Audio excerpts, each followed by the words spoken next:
Final Fantasy VII is a game beloved by many, so when the remake was announced back in 2015, it was met with both euphoric joy and wary skepticism by many. That skepticism grew larger when it was revealed that the remake would be cut into multiple parts, each focusing on different aspects of the original game, with the first entry focusing on the first chunk of the original, set in the city of Midgar. After finally getting my hands on the remake, as well as playing through the original,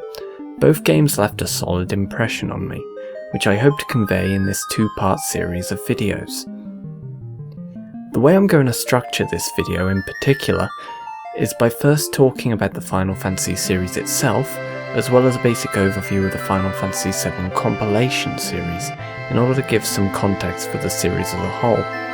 Then, I'll go into a comprehensive review of the original Final Fantasy VII.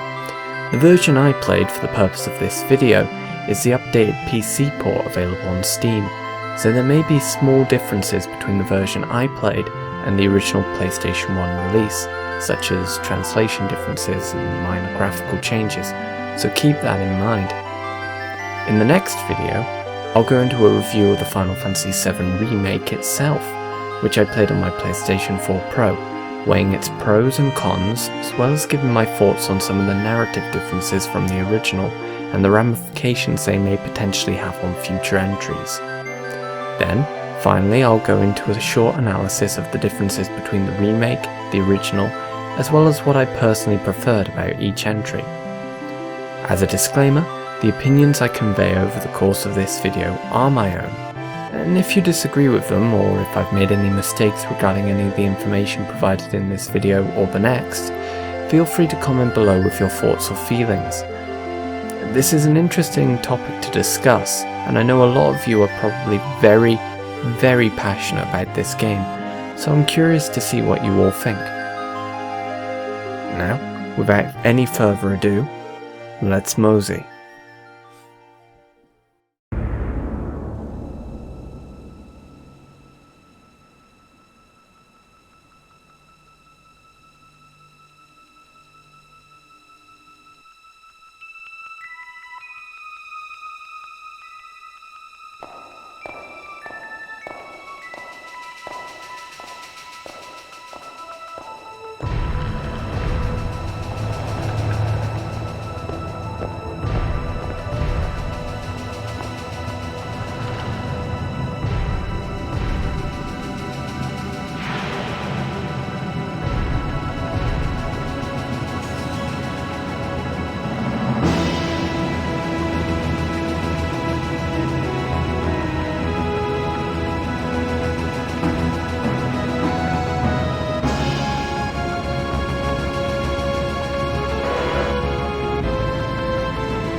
The Final Fantasy series is one of the most beloved and commercially successful video game franchises of all time,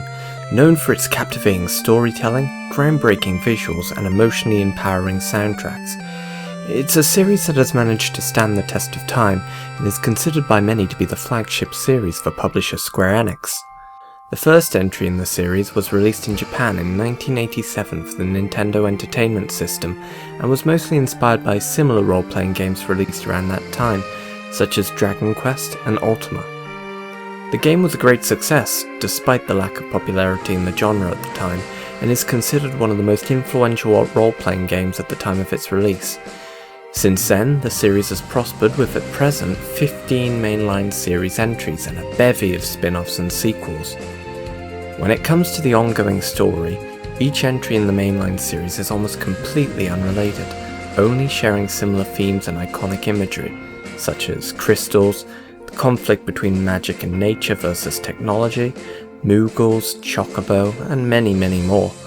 Some mainline entries such as Final Fantasy X and XIII do have sequels, however, due in part either to the popularity of that entry, or the remaining potential to build upon that game's world and story further.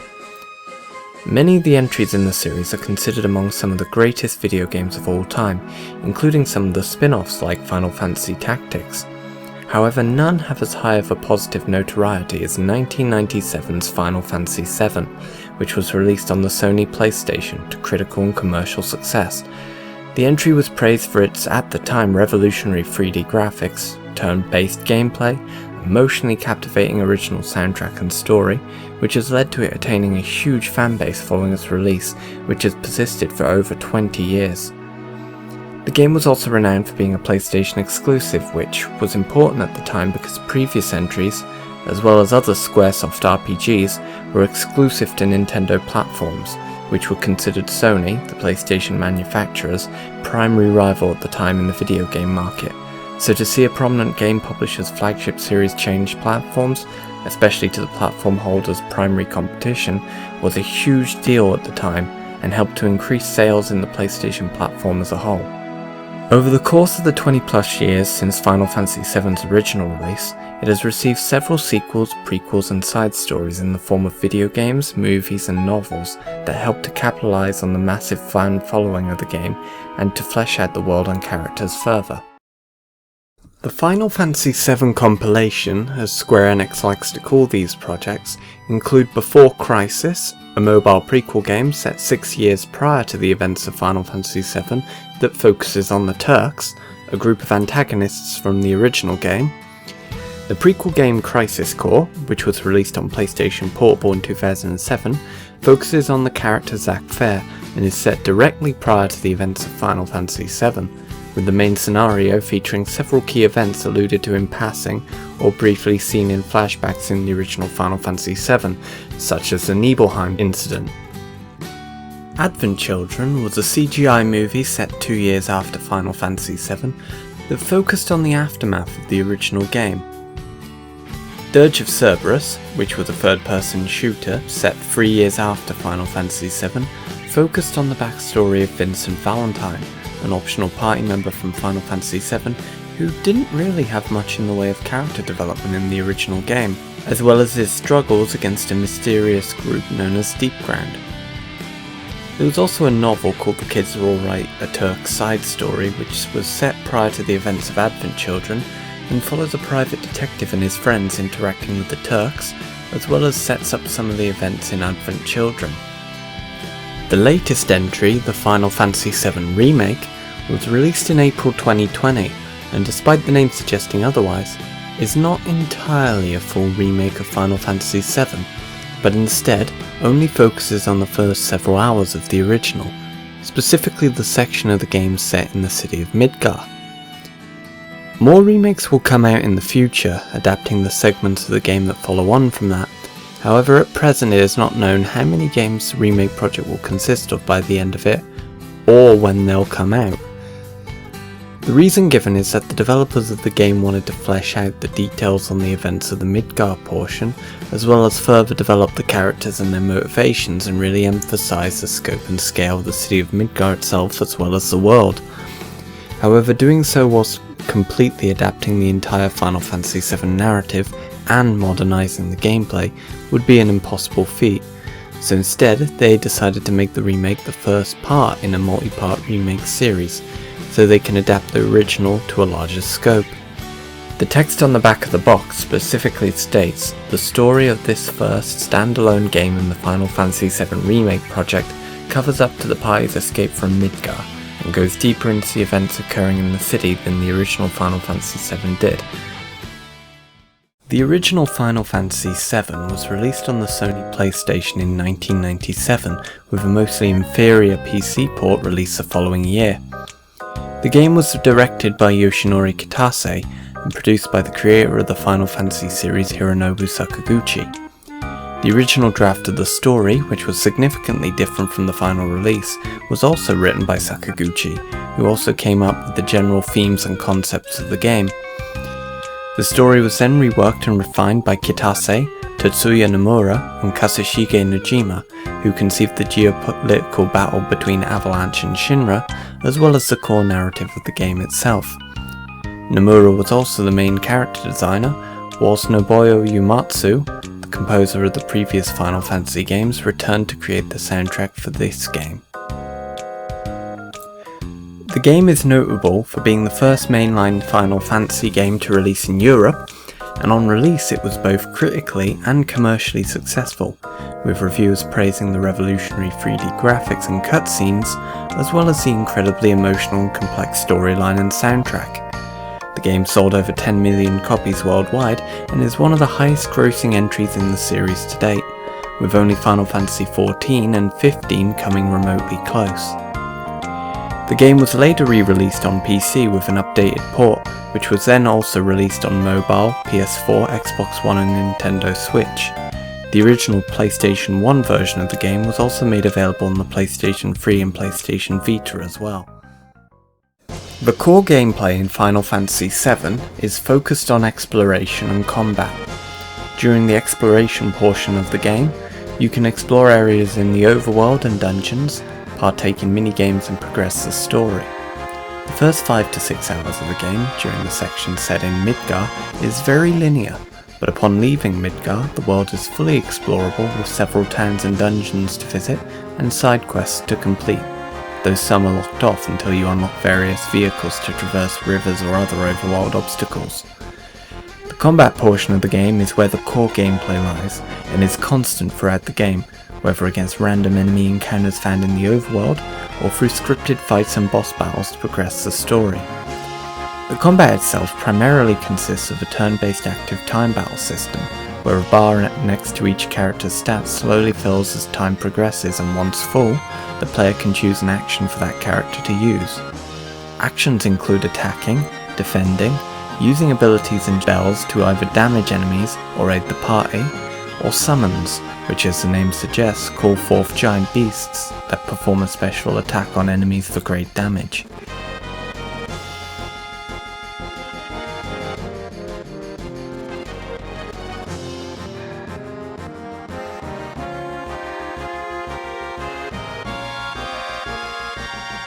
The abilities and magic each character can use depends on the materia that is equipped to their weapons and gear.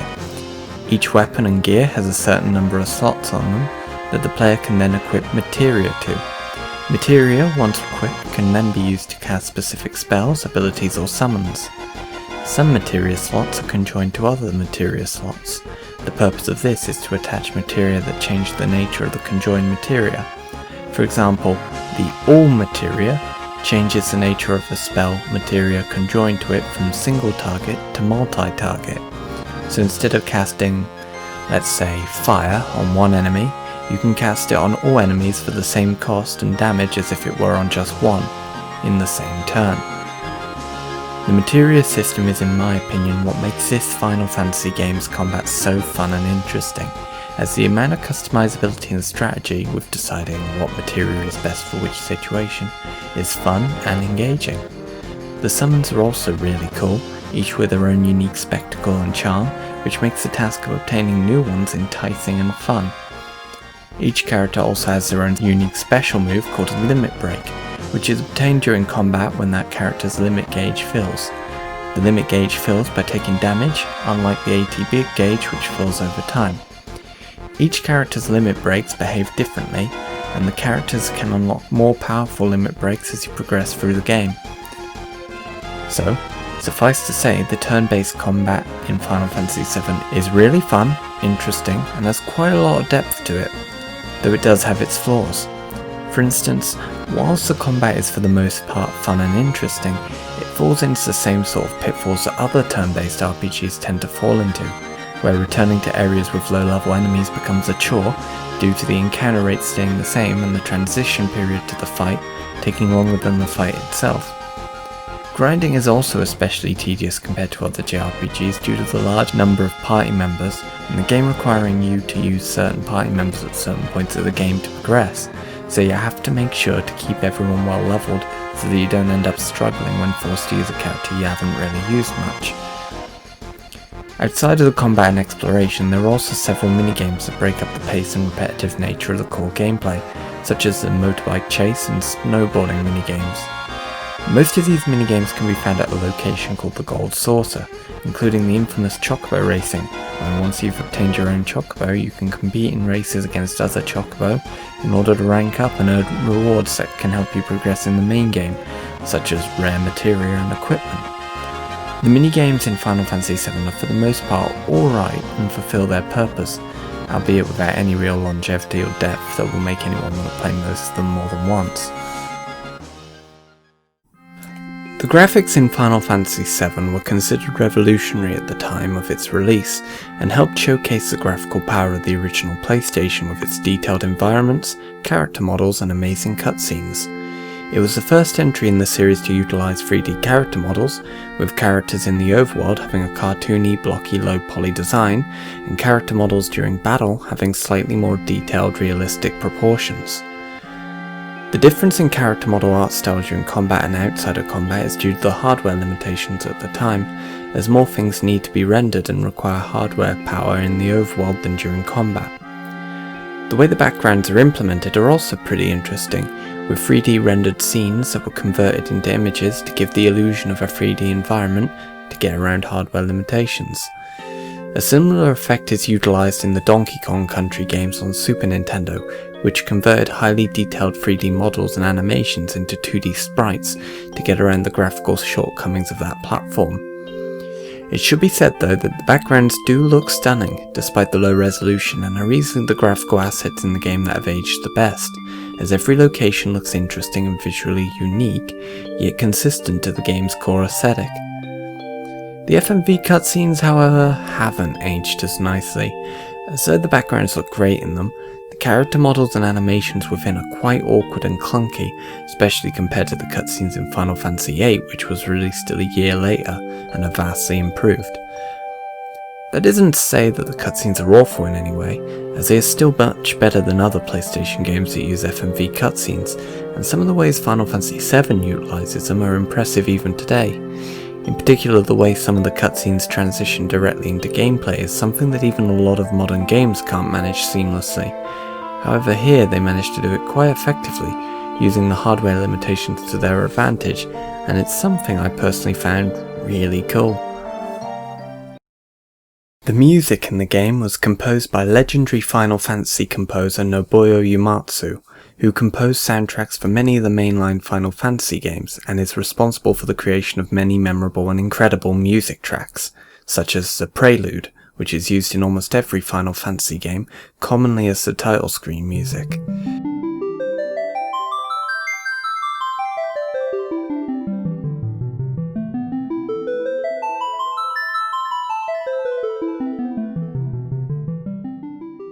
The music in Final Fantasy VII, just like previous and subsequent games, thrives with its soundtrack, which goes for a more techno-orchestral vibes than previous entries in the series, due in part to the PlayStation hardware allowing for better quality audio streaming, as well as a lot of the futuristic elements within the story, environments and character designs requiring a suitable type of music that doesn't conflict with those elements. For the most part, the soundtrack was created using a MIDI sound font, which, whilst not commonly used in games nowadays, due to its artificial sounding nature, works well for Final Fantasy VII, as it helps to showcase Shinra's effect on the planet, as well as the futuristic elements of the world and narrative.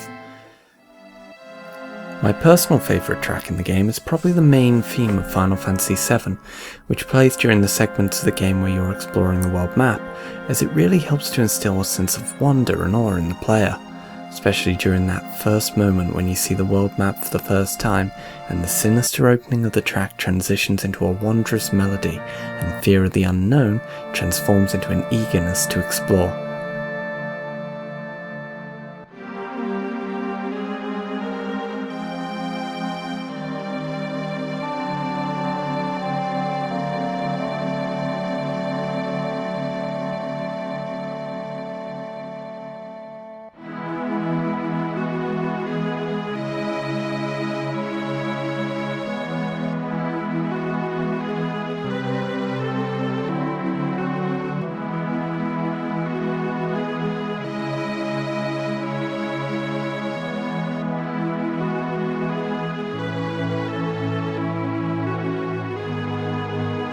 In all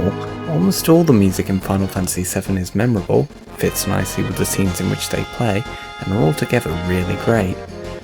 Though one negative I have is a lack of variety in battle themes outside of boss battles, as the same battle theme, Let the Battles Begin, plays during almost every normal battle, outside of key story moments where the overworld music plays instead, such as when escaping the Mako reactor at the start of the game, which, despite the track itself being a really good battle theme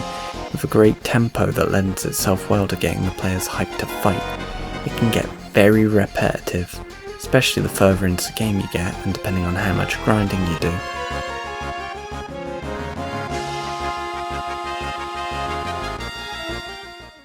The side content in Final Fantasy VII is quite diverse and interesting. For example, as mentioned earlier, the Gold Saucer exists as a location dedicated for mini-games and side content, such as the Chocobo Racing, which is also tied into another side quest called Chocobo Breeding, where you take part in the time-old tradition of eugenics to breed Chocobo with higher stats that you can use in the Chocobo Racing to win the harder races. Other side content includes recruiting Yuffie Kisaragi and Vincent Valentine as party members and any side quests tied to them,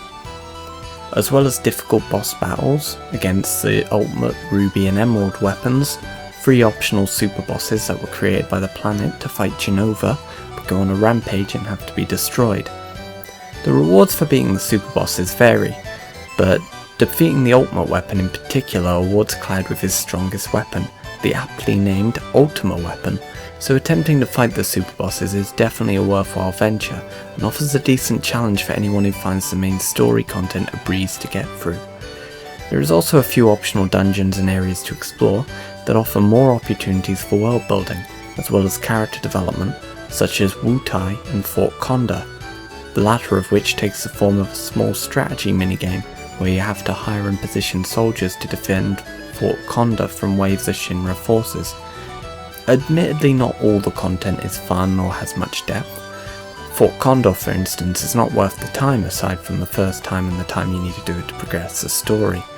as the rewards really aren't worth it, and it's quite time consuming. The Chocobo breeding is also a tedious slog that really drags on, however the rewards, unlike Fort Conda, are definitely worth the investment and are essential to getting some brilliant materia, as well as the best summon in the game, the Knights of the Round. I will now cover the story of Final Fantasy VII with full spoilers, so if you haven't yet played the game and don't want any of the events spoiled for you, skip to the time shown on the screen now. Okay, so Final Fantasy VII opens up with a large shot of the city of Midgar as the opening theme swells, before the camera starts panning towards a train heading into a station. Here we're introduced to Cloud Strife, the protagonist of the game and a mercenary for hire. We're also introduced to several members of an eco-terrorist group known as Avalanche: Barrett Wallace, Biggs, Wedge and Jesse. Avalanche hired Cloud to assist them with bombing one of Midgar's Mako reactors, which are the source of Midgar's electrical power, and run by the Shinra Electric Power Company, a mega corporation that essentially controls Midgar due to the city's reliance on Mako energy, as well as Shinra's own military power. Cloud was hired due to him being a former member of Soldier, Shinra's elite military faction, which means he would have knowledge of the Mako reactor layouts, as well as be able to effectively fight off any opposition they came across. During the bombing mission, Barrett explains to Cloud why they are bombing the Mako reactors and causing so much trouble for both Shinra and the populace of Midgar. Mako, the power source that fuels the city of Midgar, is the lifeblood of the planet and in finite supply, so the constant farming of Mako is slowly killing the planet, as shown by the area surrounding Midgar being a barren wasteland where naught grows. After succeeding at bombing Mako Reactor 1, Cloud and Avalanche escape through the Sector 8 upper plate, with Cloud encountering a flower girl whilst being chased by Shinra troops. Cloud and Avalanche then stow away on a train, which takes them to the Sector 7 slums, home to Avalanche and Cloud's childhood friend Tifa Lockhart, whom works at a bar there called Seventh Heaven, and is also a member of Avalanche. There, Avalanche celebrate their victory and immediately start planning a bombing mission on the Sector 5 reactor, Though Cloud shows hesitation, until remembering the promise he made to Tifa when they were younger to protect her, since she plans on taking part in this next mission. Cloud, Barret and Tifa then go on the bombing mission, but during it they are ambushed by Shinra forces and Cloud falls from the upper Sector 5 plate down into a church in the Sector 5 slums, where he meets Aerith Gainsborough, the same flower girl he met earlier when escaping Maka Reactor 1. Reno, a member of Shinra's Turk division, then enters the church with the goal of kidnapping Aerith. Cloud and Aerith escape and head to Aerith's house in the Sector 5 slums. Aerith then escorts Cloud back to Sector 7, with them stopping outside to talk. During the discussion, where Aerith acknowledges that her first love used to be a member of Soldier, same as Cloud, a carriage carrying Tifa drives past heading towards Wall Market, a sleazy market town within the Sector 6 slums. So Cloud and Aerith decide to follow it. On arriving in Wall Market, Cloud discovers that Tifa has been chosen by Don Corneo, the leader of Wall Market, as a potential bride candidate against her will. So Cloud and Aerith decide to enter themselves as other potential brides, with Cloud humorously disguising himself as a girl to achieve that. Whoever gets chosen to be the bride depends on how many of the minigames and side quests the player completes in Wall Market, though it's only a small decision that affects dialogue, as the party threatens Don Corneo together anyway, who reveals that because of Avalanche's attacks, Shinra has decided to drop the entire Sector 7 plate onto the slums below, before activating a trapdoor that sends Cloud, Tifa and Aerith into the sewers. The party soon arrive back at Sector 7 to find Avalanche fighting Shinra troops that are trying to destroy the support pillar holding the plate up. Aerith heads to 7th Heaven to try and rescue Barret's 4-year-old daughter Marlene, whilst Tifa and Cloud climb the support pillar to meet up with Barret at the top, passing by Biggs, Wedge and Jessie, whom's all critically wounded. On meeting Barret at the top of the pillar, they encounter Reno, who has sabotaged the pillar, so the party fight him. After the fight, Reno escapes and Sung, the leader of the Turks, then arrives in a helicopter and reveals that he captured Aerith on orders from the Shinra president, as she is the last living ancient, and takes her prisoner. But not before Aerith informs Tifa that Barret's daughter Marlene is safe. Tifa, Cloud and Barret then escape the pillar via zipline as it crumbles, and the plate it was supporting drops onto the slums, killing Biggs, Wedge, Jessie and most of the civilians in Sector 7 in the process.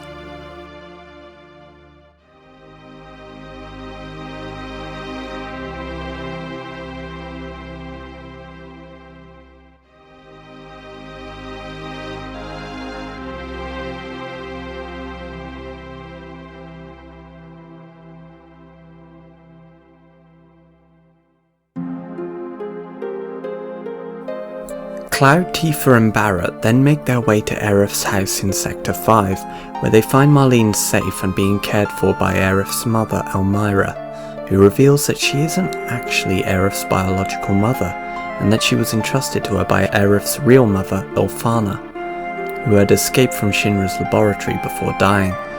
She also reveals that Aerith is the last known living member of the Ancients, or Cetra, a race of people that predate humans that were almost wiped out by a cataclysmic event, but that Shinra believe can lead them to a promised land with infinite amounts of Mako to abuse. Cloud, Tifa and Barret then decide to rescue Aerith, so they infiltrate the Shinra headquarters, where they discover that Hojo, the head of Shinra's research division, plans on breeding Aerith, so that there are more people with Cetra DNA in case anything should happen to her before Shinra achieve their goals. Cloud, Tifa and Barret then follow Hojo to his laboratory, where they find Genova, an ancient alien virus that took the form of a Cetra. They also find Aerith and Red 13, a mysterious dog-like beast who can speak, and who had been experimented on by Hojo, who then joins the party. The party then get captured and held prisoner, until they're let go after Sephiroth, a legendary soldier once thought dead, kills President Shinra and steals the remains of Genova. The party then escape from Midgar via a pretty cool motorbike sequence and decide to hunt down Sephiroth. Their first destination upon escaping Midgar is the town of Calm, where Cloud explains his disdain for Sephiroth with a flashback to 5 years prior, when Sephiroth and Cloud journeyed to Cloud's hometown of Nibelheim, where they are sent by Shinra to investigate a reactor nearby. During the flashback, Sephiroth reveals that Jenova is his mother and discovers her remains being held in the reactor, alongside several experiments that Hojo created. Sephiroth then secludes himself for several days in a mansion found in Nibelheim, where his discoveries drive him insane and results in him burning Nibelheim to the ground, killing several people, including Cloud's mother and Tifa's father in the process. Cloud chases after him, but the flashback ends without resolution, as Cloud cannot remember exactly what happened next. During this portion of the game, the player can also now recruit Yuffie Kisaragi, a young ninja from the nation of Wutai, whose father rules over the country and who wants to restore Wutai to its glory before it was conquered by Shinra and turned into a resort. The story then has the party travelling across the world chasing after Sephiroth, whilst avoiding the Turks and Shinra along the way. Each location visited for the most part has some story and character development. For example, when you first arrive at the Gold Saucer, a fortune-telling cat robot called Ketshi joins the party, and Barrett is framed for a mass murder, causing the party to be sent to the Corral prison, the ruins of Barrett's hometown, during which Barrett encounters his old friend and Marlene's true father, Dine, who is revealed to be the actual murderer, who went insane after Shinra destroyed Barrett and Dine's hometown, slaughtering all of its villagers. This story section helps to flesh out Barrett's backstory and further show the negative effects Shinra has on the world. Likewise, upon arriving in Cosmo Canyon, the party learns more about the planet, the nature of the life stream, which is essentially the blood of the planet, and the history of the Cetra, as well as discover more about Red 13 and the fate of his father. Eventually the party arrive in Nibelheim, where they learn that Shinra rebuilt and repopulated it to cover up the incident from 5 years prior. They also learn that Hojo injected several citizens with Jenova cells in an attempt to test Jenova's ability to recall its cells in reunion. These test subjects are referred to as Sephiroth clones and appear to lack any free will of their own. They also encounter Sephiroth here, who asks Cloud to join him in reunion, before disappearing. The chase then takes them to Rocket Town, where they meet and recruit Sid Highwind, and foil Shinra's plot to steal Sid's plane. At this point you can also recruit the other optional party member, Vincent Valentine, a former Turk-turned-edgy sexy vampire who sleeps in the Shinra mansion in Nibelheim due to his regrets regarding his former love Lucretia, who is Sephiroth's biological mother, and failing to stop Hojo's experiments and the damage that he caused.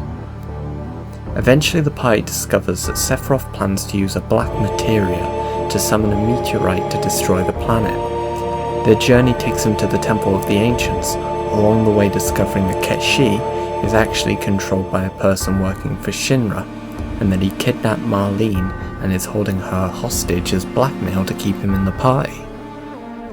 Whilst in the Temple of the Ancients, they manage to obtain the black materia, but Sephiroth arrives and forces Cloud to give it to him. Aerith then leaves the party to figure out a way to save the world from Meteor. The party follow Aerith to the Forgotten City, the lost home of the Cetra, where, tragically, Aerith is murdered by Sephiroth, who turns out to actually be Jenova taking the form of Sephiroth.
After fighting off a piece of Genova, the party lay Aerith to rest and then continue their journey.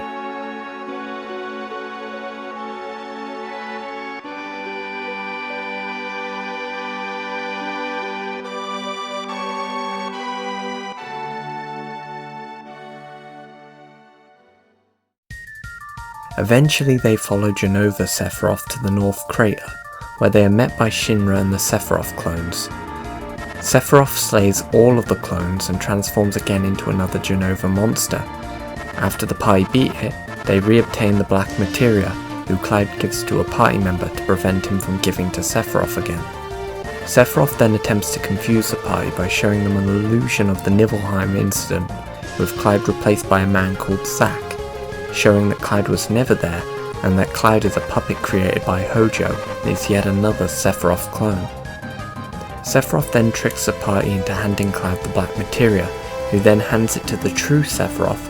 who then immediately summons Meteor, which also reawakens the weapons, giant monsters created by the planet as a defense mechanism. During this event, Cloud and Sephiroth fall into the lifestream and Shinra and the party escape, though Tifa and Barret end up prisoners to Shinra. Shinra then attempt to publicly execute Tifa and Barret to show that they are still in control, despite the looming threat of Meteor and the weapons wreaking havoc on the world. Thankfully, Tifa and Barret are rescued by Ket Shi and the rest of the party, and they steal Shinra's airship, the Highwind, and journey to Mideel, where they find Cloud comatose, suffering from Mako poisoning, due to being overexposed to the lifestream. Tifa stays behind to look after him, whilst the rest of the party attempt to steal Shinra's huge materia, which they're planning to use in an attempt to destroy Meteor. On returning to Mideel after collecting 2 of the huge materia, the town ends up getting destroyed by the ultimate weapon, which causes Cloud and Tifa to fall into the lifestream, allowing Tifa to travel into Cloud's subconscious and figure out what the hell is actually going on with him. She confirms that Cloud is actually the Cloud she grew up with, and that he was at the Nibelheim incident, but as a lowly grunt assigned to accompany Sephiroth and Zack Fair, who was a member of Soldier. Zack ended up confronting Sephiroth at the Nibelheim reactor, but fails and lends his sword to Cloud, who then manages to hurl Sephiroth into the lifestream below the reactor. Hojo then takes Cloud, Zack, and the remainder of the Nibelheim survivors, except for Tifa, who was rescued by her martial arts teacher Zangan, and turns them into Sephiroth clones, though Zack and Cloud were deemed failures due to a lack of reaction to the Genova cells. Upon being rescued from the lifestream, Cloud is fully restored and the party then continue to try and hijack Shinra's huge materia, though if you stop at the Nibelheim mansion, Cloud will recall how he and Zack escaped from Hojo's experiments, revealing that Zack sacrificed himself to save a comatose Cloud, and afterwards Cloud meets Tifa and creates the fake persona we see throughout most of the game, using Zack's identity and memories to cover the gaps in his own caused by Hojo's experiments. The group then ends up trapped on a rocket after attempting to steal the final huge materia they need from it, as it's shot at the Meteor, leading to the conclusion of Cid's personal story arc, involving his dream of going to space and his misplaced blame towards his assistant. The party escape the rocket and discover that Aerith was planning on summoning Holy, the ultimate white magic, as a defense against Meteor, using the white materia that she possessed. It is revealed that Aerith did manage to summon Holy, but it is currently being held back by Sephiroth in the planet's core.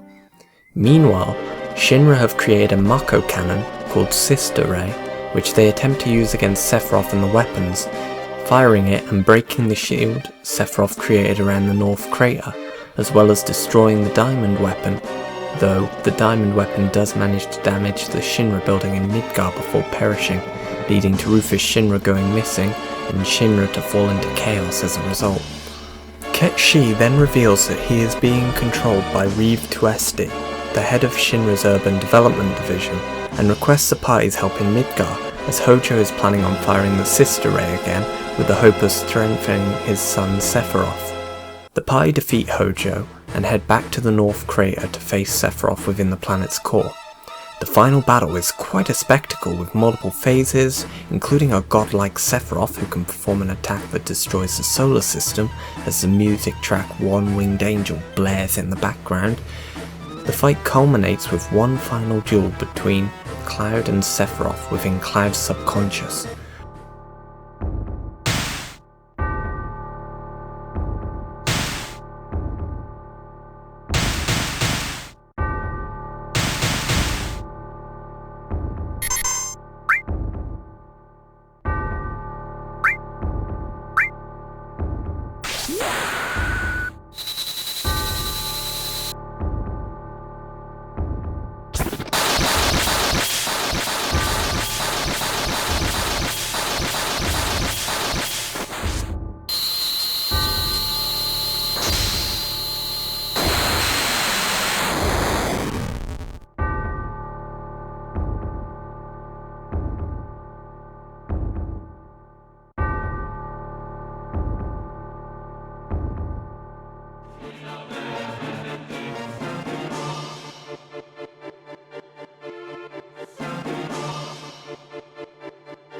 Holy is then released, just as the meteor crashes into the city of Midgar. Midgar is destroyed as a result,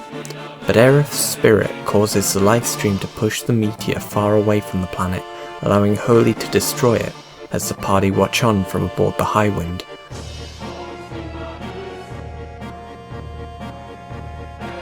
The game ends with a time skip to 500 years later, where Red 13 and his children are shown arriving at the overgrown ruins of Midgar, showing that the planet is healing from the effects of Shinra, and that nature ultimately won against technology.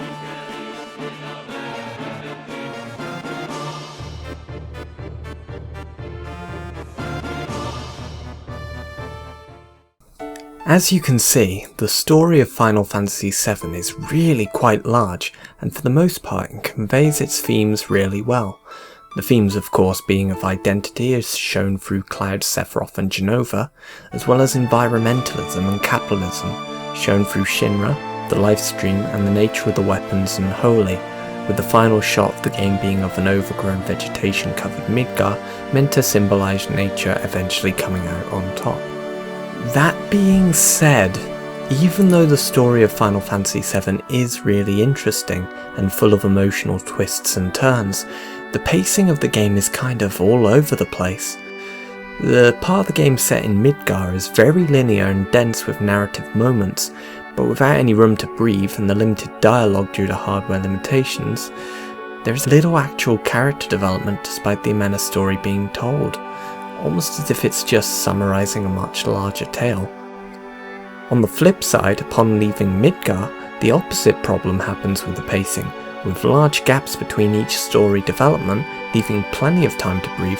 but often too much time, and when new plot points get introduced almost every time you progress the story, it makes it so that unless you've got an eidetic memory, a lot of important plot points can get lost in the shuffle, especially when a lot of them aren't developed enough or really have any bearing on the plot. For example, the amount of times I've talked to people about Final Fantasy VII and they didn't realise that most of the forms of Sephiroth you see during the game are actually Jenova taking on the form and being controlled by Sephiroth, and that the real Sephiroth is only seen when you arrive at the North Crater, is quite high. Which is kind of indicative of a main problem I have with the story of Final Fantasy VII, which I think is due to the fact that the story being told is very complex, with a lot of complex terminology and a lot of complex themes and plot moments, but none of them are given enough detail or purpose to be integrated with the plot very well.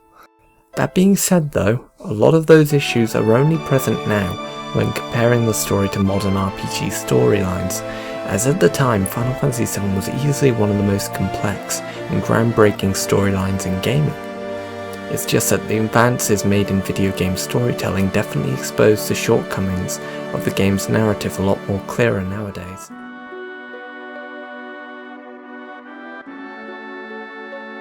In short, Final Fantasy VII was a truly revolutionary game with a compelling story, likeable characters, captivating music, and groundbreaking visuals. it's truly no wonder that it has maintained a strong and passionate fanbase after all these years. Overall, I personally loved most of my time with it, though the amount of grinding required to progress at times was a bit annoying.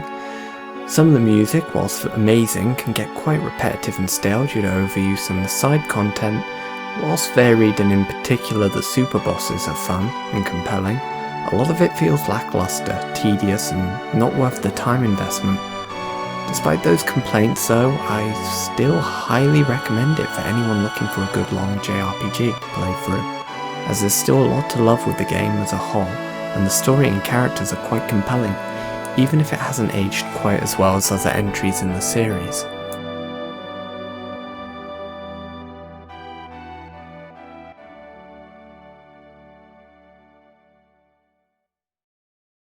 And that's the end of part 1 of my 2-part series analysing Final Fantasy VII